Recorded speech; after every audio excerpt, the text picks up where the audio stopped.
Retomemos nuestro camino en esta historia de salvación. En estos últimos tiempos hemos oído hablar mucho de las raíces cristianas de Europa, pero ¿por qué cristianas? Hagamos memoria.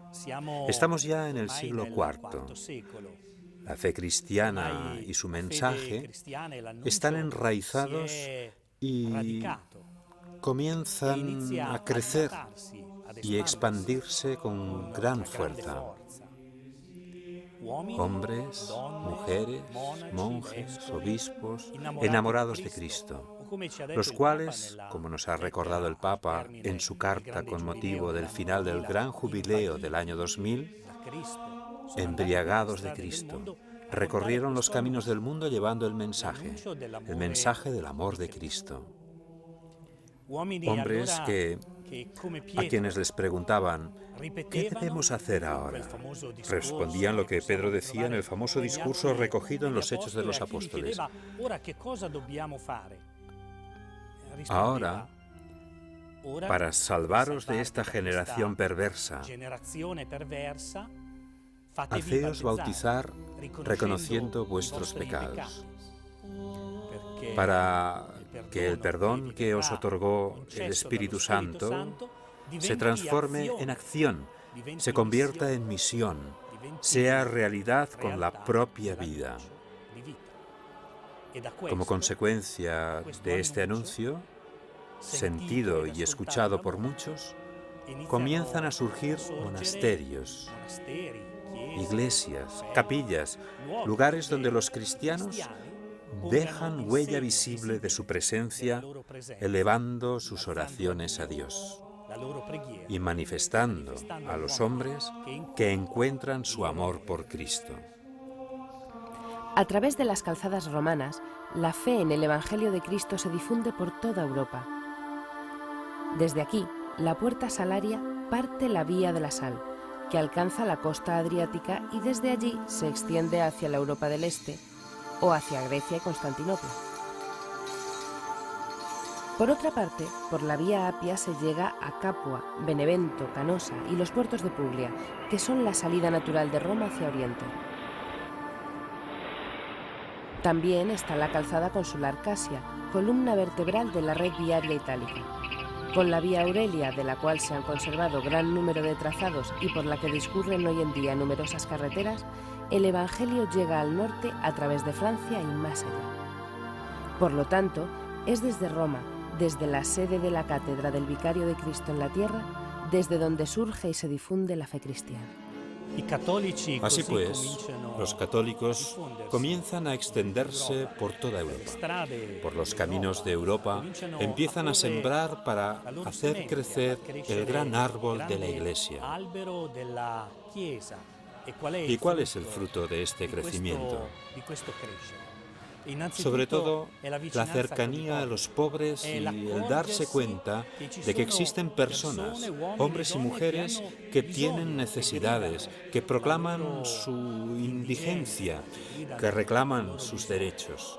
El cristiano, hombre nuevo que ha hecho del amor de Cristo su bandera, no puede hacer otra cosa que atender estas necesidades. Y así nace la cercanía, la ayuda.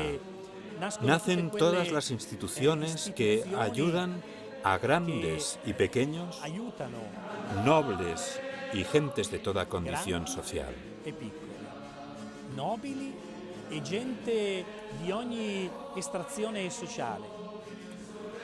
Todos se alimentan en una única mesa.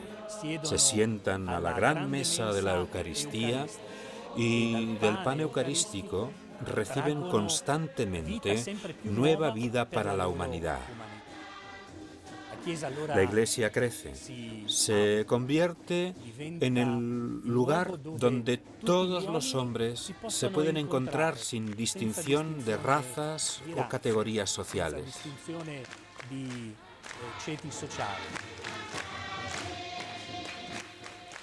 Por las vías romanas, el anuncio del Evangelio llega a todos. Pero ciertamente aún no han terminado los peligros. Ya hemos visto que la doctrina, la auténtica doctrina, es atacada. Hemos visto cómo algunos personajes tratan de romper la unidad de la Iglesia, pero siempre se vuelve al centro de la unidad, que no es otra cosa que la Eucaristía, la mesa del pan partido y entregado a cada uno de nosotros.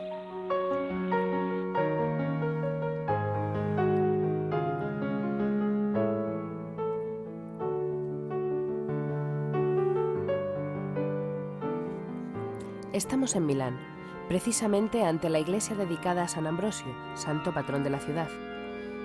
En el año 374, Ambrosio es elegido obispo de Milán, defensor de la doctrina católica. En 380, el emperador Teodosio confirma definitivamente al cristianismo fiel al credo de Nicea, como religión oficial única del Imperio Romano. De aquí nace la controversia entre San Ambrosio y Mercurino, obispo arriano. Este último, contrario a la decisión de Teodosio y apoyado por el emperador de Oriente Valentiniano, trata de arrestar a San Ambrosio. Pero los pretorianos, que a estas alturas son católicos, se niegan a cumplir la orden, y San Ambrosio, que había jurado fidelidad absoluta al credo de Nicea y al sucesor de Pedro, sale vencedor del enfrentamiento.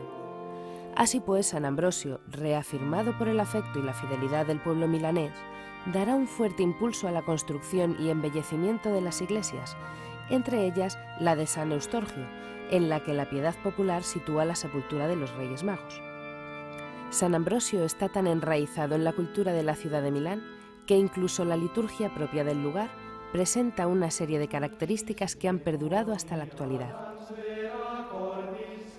Nos encontramos en la azotea del Duomo, la catedral de la Iglesia ambrosiana. ¿Qué diferencias existen entre la liturgia ambrosiana y la liturgia romana? En lo que respecta al calendario, el Adviento dura 6 semanas y no 4, como en el Adviento romano. Y la Cuaresma no comienza el miércoles de ceniza, sino el primer domingo de Cuaresma. Los fieles ambrosianos están muy apegados a sus ritos. Tras el Concilio Vaticano II, igual que ha sucedido con el rito romano, se ha trabajado en la revisión de los ritos para devolverles su antiguo esplendor, adaptándolos adecuadamente a los nuevos tiempos que nos toca vivir.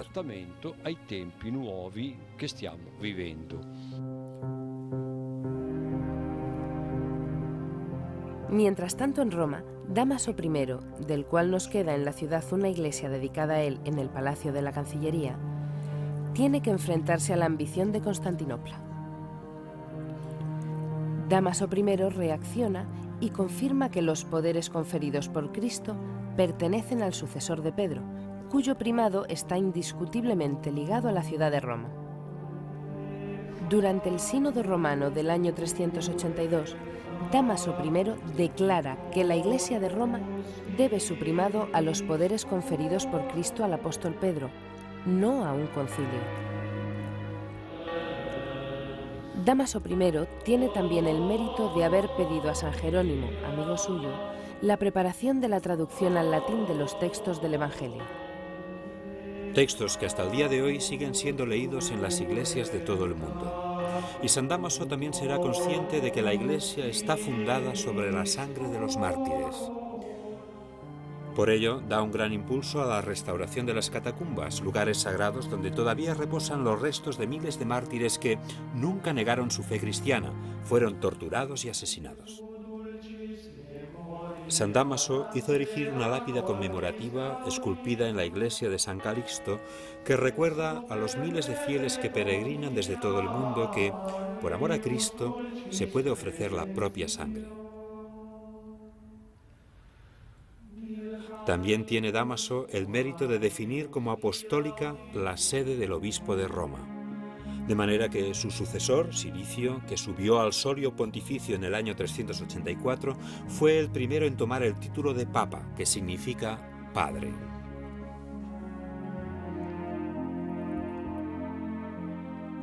El siglo IV es una época de gran prosperidad para las comunidades cristianas de Asia Menor, Siria y África, e incluso de la misma Italia y toda Europa, más allá de los Alpes hasta Irlanda.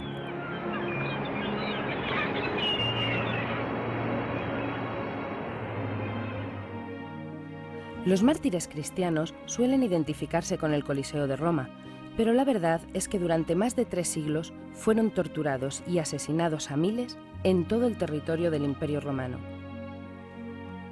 Nos encontramos en Lyon, donde los mártires fueron innumerables. Por ejemplo, el obispo Potino, Becio, Atalo, Epagato, Biblides, Pontico y tantos otros como la joven Blandina.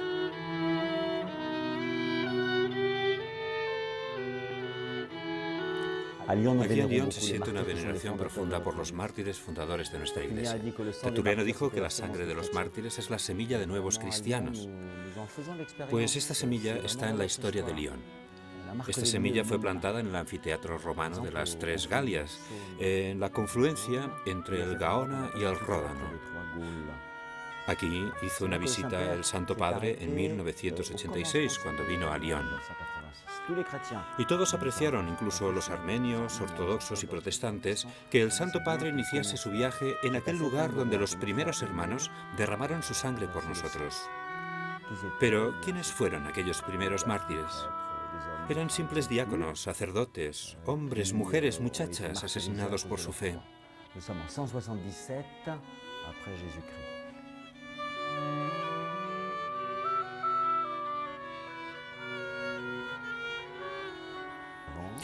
En el año 177 después de Cristo llegaron a Lyon los primeros cristianos procedentes de Turquía, de Anatolia.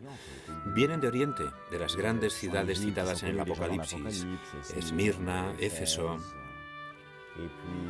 Estos primeros cristianos se lanzan por el mundo fieles a las enseñanzas del Señor para llevar su testimonio hasta los confines del mundo. Esto es lo que dice Jesús poco antes de su ascensión al cielo, al principio de los Hechos de los Apóstoles: ser mensajeros. Y esto lo podemos leer en los relatos de estos primeros mártires. Mi nombre, mi coraje, la totalidad de mi vida es proclamar que soy cristiano. Por ello, Lyon es la primera ciudad de la Galia, es la primera iglesia cristiana de Francia. Y también es un gran símbolo para la Europa que estamos construyendo. Fundaron el inicio de la historia de la iglesia, la audacia, el fervor, el coraje del testimonio cristiano, que son la fuerza interior y profunda de la vida de toda nuestra iglesia. Las raíces cristianas de Europa toman forma y se consolidan en el transcurso de aquellos primeros siglos, gracias, entre otras cosas, al nacimiento de lugares como la isla de Lerins, frente a Cannes, fundada por el monje Norato.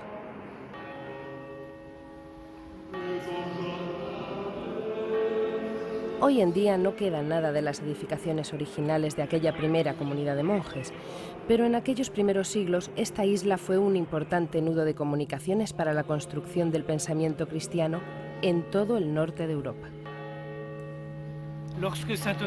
Cuando San Honorato llegó a esta isla, esta aún estaba dentro del Imperio Romano, en una zona de frontera, expuesta a todo tipo de agresiones.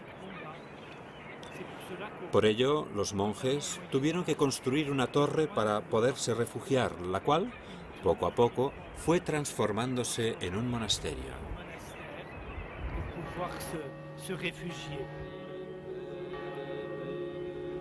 La tradición nos ha transmitido que por aquí pasó San Patricio en su camino de Irlanda a Roma. Hay que recordar un detalle que resulta fundamental y es preciso tener presente para poder encuadrar el momento histórico-social en que toma forma el cristianismo, o más precisamente cómo se va desarrollando cada vez más. Es un momento dramático para el Imperio Romano, que en este momento está descomponiéndose al norte del Rin, pero sobre todo en la zona noroccidental de Europa. En este área, la presión de las poblaciones que vivían en estas zonas es cada vez mayor. las tropas imperiales, las famosas legiones del Imperio Romano, no logran contener a estos pueblos que pretenden entrar en el corazón de Europa. Y el cristianismo debe afrontar también esta situación incierta. San Patricio, por ejemplo, es un monje que a la mayoría resulta desconocido, pero que en la gran metrópoli de Nueva York tiene dedicada una de las más grandes catedrales. San Patricio, desde una pequeña isla de la actual Gran Bretaña, parte para su misión. Allí comienza el desarrollo del mensaje cristiano. Son pequeñas señales. Erin, la isla de Irlanda, aquí se difunde, crece y enraiza cada vez más el mensaje cristiano que entra en los corazones y la vida de muchos y, sobre todo, recibe la vida de Cristo. Estamos en la actual Gran Bretaña. En esta época, la presión de anglos, sajones y jutos es fuerte y constante. Tras el año 420, los desembarcos de hordas bárbaras en estas regiones obligan a que las poblaciones indígenas de britos se refugien en las zonas montañosas. Incluso se ven obligados a huir hacia el continente, hacia la región que aún hoy conocemos como Bretaña. Así, mientras los britos son empujados hacia el sur y el norte, los irlandeses desembarcan en las costas occidentales de Gran Bretaña para efectuar sus incursiones. En el año 390 secuestran y llevan a Irlanda a Patricio, un muchacho cristiano, hijo de una familia de origen romano. En las inmensas praderas irlandesas, San Patricio es obligado, como esclavo, a trabajar como pastor. Y en tierras celtas aprende a conocer el carácter de aquellas antiguas poblaciones de pastores guerreros. Patricio logra huir embarcando como siervo en un barco mercante que va de Irlanda a la desembocadura del Sena, cruzando el Mar del Norte. Siguiendo el curso de los ríos, llega hasta el Ródano para alcanzar la costa mediterránea. Y desde allí, tras un largo periplo, se detiene en el centro de la actual Francia, en Auxerre. Aquí, es ordenado diácono e intenta partir de inmediato hacia Irlanda para evangelizar. Sin embargo, deberá esperar aún 10 años y en su viaje de regreso a Irlanda irá acompañado por 6 monjes. Actúa sin ningún miedo, sin temer las amenazas de los jefes de los clanes celtas. Patricio, junto a sus monjes, constantes en la oración y la recta vida del monacato, van de un lado a otro por todo el país, anunciando el Evangelio, creando nuevas comunidades y construyendo rústicas capillas e iglesias en las cuales se reúnen y congregan las nuevas comunidades católicas. Por toda Irlanda, las cruces celtas son una señal concreta del trabajo de evangelización de Patricio. También la fidelidad al Papa fue un punto fundamental en la misión de Patricio. Y por esta fidelidad es por lo que Patricio se pone en camino hacia Roma.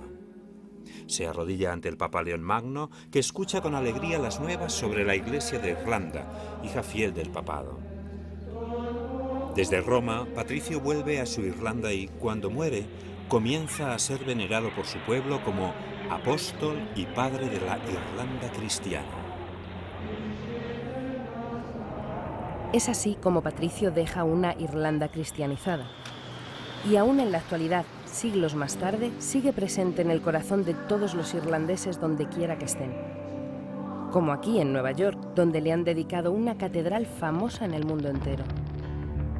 El imperio no está en condiciones de aguantar mucho más tiempo, ni en Oriente ni en Occidente.